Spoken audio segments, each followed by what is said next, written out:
day, Candace Owens may just say the wrong thing that's going to be ostracized, that's going to make her ostracized from the Republican Party. And then she's going to have to like be a Stacey Dash. But I agree with her on this. I agree. I definitely agree. Hi, welcome to JOA. If you're new to my channel, please click subscribe and click the bell so you'll be the first to know when I upload. Patreon.com/JOA. Thank you so much for the support so far. Please do subscribe to my channel at JOA TV. Now let's talk about Miss Candace Owens. So pretty much everyone on the left agreed to Candace Owens when she sent out this tweet. Yesterday, she said, the COVID vaccine saved lives, which is why the government is making it free. That's a quote. Okay, so explain to me why insulin and asthma inhalers cost so much money. If the vaccines are really about the government trying to save your life, why do life-saving medicines cost so much? That makes a point right there, you know, and a lot of liberals agree with her on that, and she suffers from asthma as well. And so she says, to be clear, the government here isn't that medicine should be free. Oh, I'm sorry. To be clear, the argument here isn't that medicine should be free. I believe medicine should be affordable and believe it would be if it weren't for the big pharma racket. The argument here is that I'm not buying that our government is suddenly in the business of saving lives. And I strongly agree with that as well. And so she also pinpointed a interview that she did. You know, she has a podcast or had a podcast. I'm not really sure if she's still doing it because she has a talk show now with PragerU. It's like a Jewish organization. And she did an interview with a woman. Her name is Katie Talento, and she is one of the health leading advisors for the Trump administration. And I watched the whole interview and it was really interesting. And it's funny because in that interview, like, you couldn't really tell that the woman is like politically wise, you couldn't really tell what side of the spectrum she was on unless she mentioned, you know, certain things that Trump did. Like, for instance, attack the healthcare system by stating that when you go to a doctor, you should be able to know how much your fee is going to be rather than you finding out surprisingly in the mail with a $4,000 bill on your ass for a simple checkout, which I find that to be true. And so they talked about a lot of things, specifically that the healthcare system is not about capitalism. It's not a market system. It shouldn't be it shouldn't be debated politically on the left or right. It's just a humanistic need that people want and need, and it should be affordable. And so this was in 2019 when she did an interview, and she even stated, Candace Owens, in that interview that she does not want healthcare to be free. She wants it to be affordable.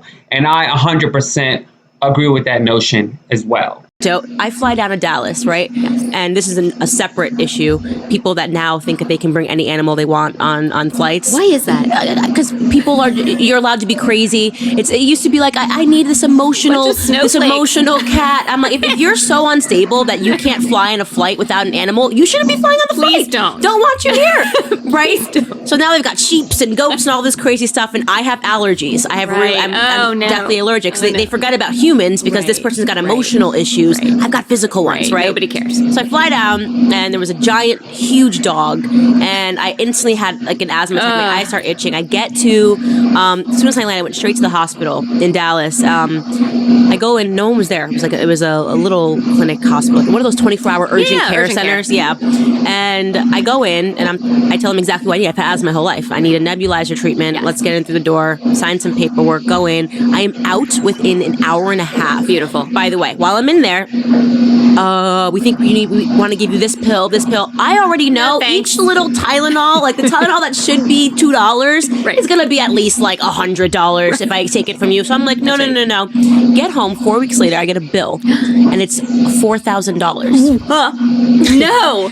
I just looked at it and I just laughed. I said, I'm not paying this. No. So I call and I ask them, I would like to see an itemized list of what you're charging me for. That's right. And do you want to know what they said? We don't have that. Only only the doctor has access. Okay, I'll call back when the doctor has access.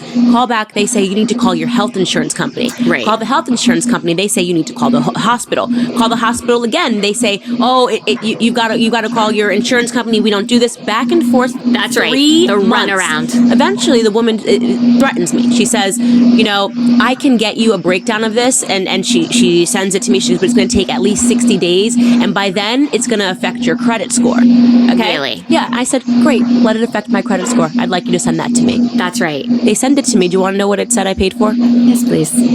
Code 6BLRTMMMCCC times 2. Did you feel better after that? Code A722. What the heck are these codes? Oh, only the doctor. I call again. Only the doctor understands the codes, Katie. They're healing Could you get the person that can read the hieroglyphics on the phone, please? Oh my gosh, this is every American. You think you're the only one. Every American has a story like this. It is completely outrageous and it's broken. And no other industry functions this way. If they did, our economy would collapse.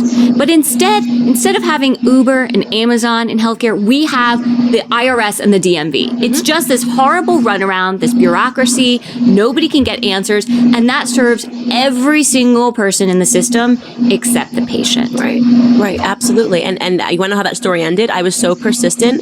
They eventually sent me a bill. It said $0. It was gone. Good move on their part. $0. It was, you know what? We can't get anyone to read the hieroglyphics because you made it up. And this is the power when I say the collusion that is happening. It's a cartel. It is a cartel. The pharmaceutical industry and the hospitals and the insurance agencies are making up numbers. And they're all getting paid all of this stuff. And now we have patients suffering. Fortunately for me, I was ready to play the game. I'm like, you know what? My credit score has already been hit since I defaulted on student loans 10 years ago. Like, whatever. I've got, I pay for everything in cash now. I don't have health insurance. I pay for it every time I go. I pay in cash because it would be crazy for me to pay something. Like, I mean, to even reach your deductible these days, it's crazy. So I'm just paying cash. True. So I wasn't really all the way surprised when she said she didn't really have health. Well, she doesn't have health insurance because come on now, we people of color, come on. She still got people of color ways. Let me stop. But look, I don't have health insurance. It's so confusing. And she even said throughout that 30-minute clip that she's a smart girl and she doesn't understand the healthcare system because they make it so confusing. And I feel the same way. They make it so confusing, which is the reason why I don't have health insurance and which is the reason why I probably will never get health insurance because I'm so confused. I'm really confused. So if anybody down below want to explain to me about what's the best health insurance out there to where I don't have to worry about paying a rigorous amount of money. Miss Banks, somebody, let me know. Sharon Shekel, let me know in the comments below. Please just subscribe and click the bell so you'll be the first to know when I upload. Deuces. Yeah.